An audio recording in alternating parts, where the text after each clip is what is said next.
our kids go to school on the north end of Lakeshore Drive, so we're often in traffic throughout the day. For years, state and city planners have been talking about making changes to Lakeshore Drive. Now, the busy stretch of roadway from the Chicago River to Hollywood and the equally congested bike path are slated for a major overhaul. I had a little accident a couple months ago. It's a collision with a biker, but no one's fault, really. The current design of Lakeshore Drive hasn't changed in decades since they straightened out the S-curve. The new design aims to be more driver-friendly and accommodating to both runners and bikers. I think it's more dangerous for the runners, especially down at North Avenue Beach, like where the pedestrian bridge crosses over. Reconfiguring the 7-mile scenic roadway will likely cost hundreds of millions of dollars. Motorists we spoke with gave mixed reactions to the high construction costs. Improving the infrastructure can only increase productivity. For that amount of money, I don't really think that a reroute is necessary right now. It's unlikely that any construction could actually begin for about 5 years. Near Lakeshore Drive, Hannah Murphy, WGN News. One man in custody and another at large in Southwest Houston after taking police on a high-speed chase spanning 2 counties early Tuesday morning. Here's where that high-speed police chase is suspected to have begun. Partygoers tell us that at a party at the home behind me late last night, 2 unknown men ran into the home with guns, stole a safe, and fled the scene. And this morning, one suspect remains at large in the area, and he's believed to be armed and dangerous. We're scared, we're petrified. Police cars and caution tape. It's not how these Katy area teens expected to be kicking off their summer vacation. We all just got on the ground. We didn't have any boys to protect us. We didn't have any guns. We didn't have weapons in the house. Cinco Ranch resident Nimra Bano says she put up a fight when suspects ran into her home, threatened her guest with guns, and spent about 20 minutes casing the house before stealing her mom's safe and fleeing the scene. I started screaming and I got in front of the car and the guy almost ran me over. Investigators are looking into the second suspect's whereabouts as well as the details of the incident. So we're trying to figure out exactly how they knew each other or if they knew each other and how they, got into the house and what led up to this aggravated robbery. Reporting in Katy, Texas, Imani Payne, KPRC Channel 2 News.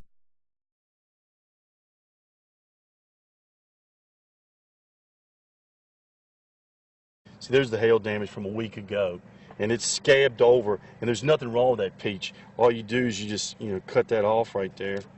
It's fine below it. Weather, as we all know, can be unpredictable, and it's one thing that can make or break a farmer's business. Take Paul Saunders, for instance. He wasn't sure what he would see when the storm was over. Up here, and he was already checking them, and he was showing me them, and I was like, oh, no. This is the storm that tore through central Virginia last weekend, dropping quarter-size hail and making its mark on Saunders' crops. Well, we've been very fortunate to have missed a lot of these storms. Saunders' biggest concern wasn't the hailstorm, but the wind it brought with it.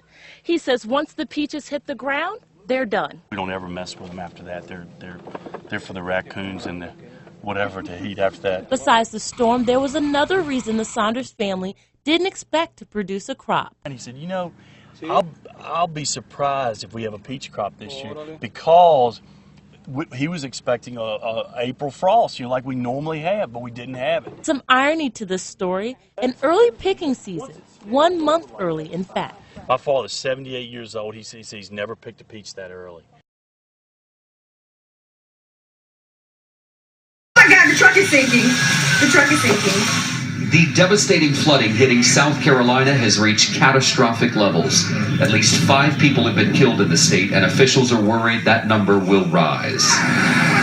Several days of relentless rainfall had left roads so saturated, on Sunday, many of them gave way.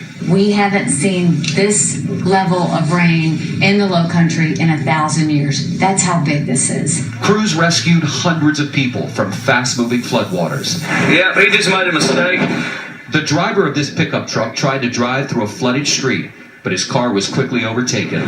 A man swam in to try to rescue it, but moments later, he too was trapped in the high water. Both Both men were rescued by emergency crews in a scene that is playing out across this state. This is Gills Creek. The water here has risen, we're told, at least 10 feet. And there's concern of another dam failure just right up the road. We've learned at least 5 dams have failed in Lexington and Richland counties, flooding those communities and prompting county officials to issue a curfew. 600 National Guardsmen have been activated, 8,000 are on standby. The Coast Guard rescued this woman and her 15-month-old child after they became stranded in their home in Charleston. This is an incident we've never had before because it's water and it's slow moving and it's sitting and we can't just take the water out. We were there as Ronald Austin retrieved medicine from the flooded home of his 84-year-old father. A neighbor with a kayak helped Austin make the potentially life-saving trip. Just a godsend right there. To be able to, somebody to give you a ride there, you know, that was just almost like an answer to a prayer. From the Great Lakes to the Northeast, millions feeling winter's early wrath. Police working more than 24 accidents on icy roads in Syracuse. An impressive 9 inches of snow falling just north of there. We thought maybe a couple of inches, and then it just kept coming. Underneath the snow, there's some green grass and some fall leaves. The official start of winter still 2 months away. Boston enduring the earliest October temps below freezing in nearly 30 years.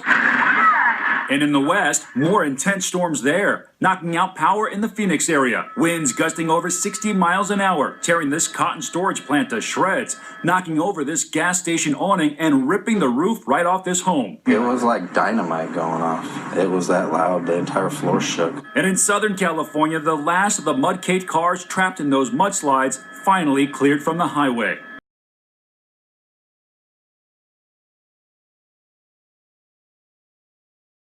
It's a sight you don't see every day, fish crawling down the street, only there's no water for the creatures to swim in. Sound crazy?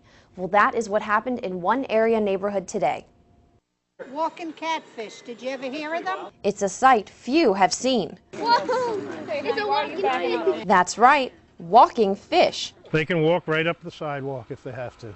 The crawling creatures were first spotted moving their way down Maple Street Tuesday afternoon. We put 3 of them in a dumpster yesterday morning around between 7 and 8, and they were still alive in the dumpster between 7:30 and 8 at night, which was, I didn't expect them to be alive, but they were there. Using a lung-like organ to breathe, experts say they can survive for days out of water. Or their front fins to grab a hold of the ground, and it's just sort of a shifting movement across the ground. The fish are federally banned as pets. They were brought in from Asia in the 50s and released into area lakes. It was considered to be a predator. It would crawl across land, get into other water bodies, and eat up the fish that might be there. The fish can be found statewide everywhere south of Ocala. Ecologists say they are no threat to the environment. Some people actually eat them. They are fine to eat. They're very similar to bullhead catfish in terms of food value. So how about a fish fry? I wouldn't go near it with a 10-foot pole, to be honest with you. Looks like for now, these guys are off the hook. Neighbors say there were about 50 of the fish walking down the street. If you see a walking fish, experts say you can just leave it alone. And be careful too. Spines in their front fins can cause a painful sting. Back to you.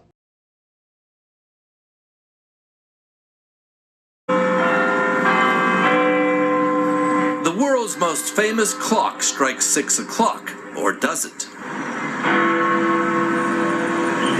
Big Ben's been striking the hour for 156 years. But the thing's been slipping. It was out a whole 6 seconds last summer. The guys who maintain it, like Ian Westworth, have been struggling to keep Big Ben on time, even using pennies as weights.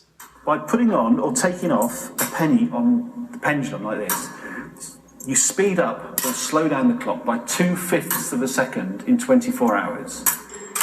But now Big Ben is on borrowed time, so worn out it may have to be stopped and completely overhauled before the 14-foot-long, 600-pound minute hands fall off because the bearings are shot. It would be like stopping the heartbeat of London, says newspaper columnist Quentin Letts. This is the marrow in our bones, this old clock. One clock.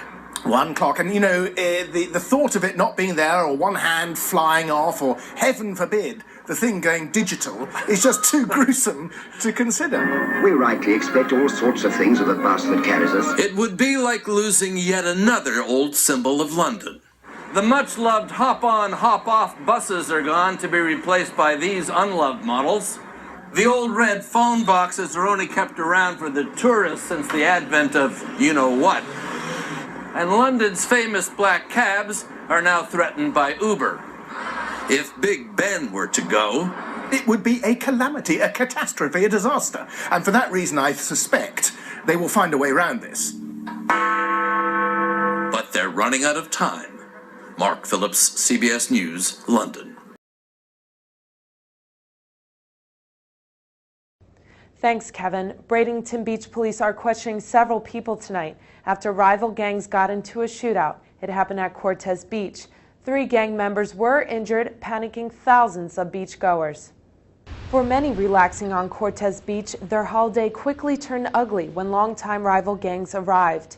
It's a scene Bradenton Beach Police know well. We had intelligence that there was going to possibly be a gang-related fight or shooting or stabbing or something to that nature. Sergeant Charles Sloan and 40 other officers were stationed at the beach, hoping to prevent the violence. It's unfortunate it still happened anyway. I mean, it happened literally within 100 yards of where we had officers standing. Witnesses watched as several gang members exchanged words. I don't know that necessarily more than one person did the shooting, but I believe that there possibly more than one person involved in passing off the gun. Despite preventative measures, Sergeant Sloan says gang members gather at Cortez Beach every Easter. I've been here 13 years, and unfortunately for us, this is a pretty typical Easter. I was scared that they were going to shoot over here. Innocent beachgoers witnessed the dreadful scene and hope Bradenton Beach Police can bring peace to the beach once again. We were eating, and then all of a sudden I heard some gunshots over there on the other side. The police came over here with some guy, and he had gotten shot, and there was blood all over him. It was obvious they were intent on having a shooting here today, and they did it. Police currently have 5 gang members in custody. Officers will continue questioning witnesses and searching the beach for evidence. Officers estimate 10,000 people were on the beach. Several thousand were gang members. Deputies continue to question suspects. They declined to release the names of the gangs. Back to you, Kevin. Thank you for that report. And other news.